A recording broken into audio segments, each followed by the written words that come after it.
بسم الله الحمد لله رب العالمين والصلاة والسلام على أشرف الأنبياء والمرسلين نبينا محمد صلى الله عليه وسلم إنه ورئيس ما تعين كقادة إنه عبد الغني الواي أوفيشال عبد الغني سيدا هرمر صالحان كان اللي قاعدة وقفك هرمر وقاعدة ووقت يسوق فايدسته. السلام عليكم ورحمة السلام أصحابتي لما أنتم ملك الدنيا كتشوكان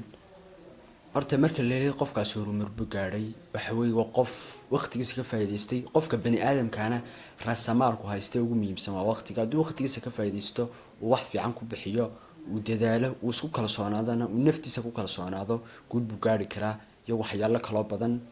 oo qofku haduu waqtigiisa si fiican uga faa'iideysto amba wuxuu ku hamilayo ambo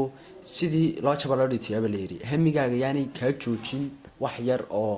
basida marka qofka horumar wuxuu ku gaari karaa inuu naftiisa is aamino oo waqtigiisana si fiican ugu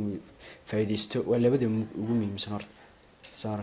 صح وين فهمني oo qofka haduu tusaalahaan kale uu ilaahdo guul gaari karmayso oo naftiisa uu daciifnimo dad badan baa jira oo noloshoodii ka dhacay kuwa maxaad kula talineed kuwa noloshooda ka dhacay dadka adduunka ka dhacay noloshooda maxaad kula talineed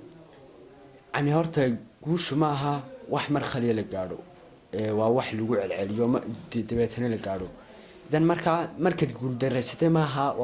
markaas noloshaadu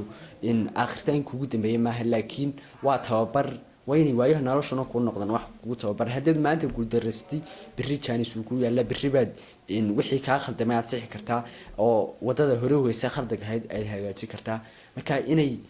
aanay wadadooda hore maray ay mid fiican qaaran ay naftoodana ku kalsoonaan ayaan kula talin صح وايي عبد الغني waad ku mahadsantahay su'aalahan aad nooga jawaabtay dad badan baa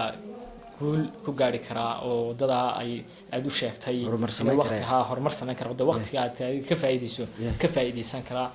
waad ku mahadsantahay عبد الغني السلام عليكم ورحمة الله تعالى وبركاته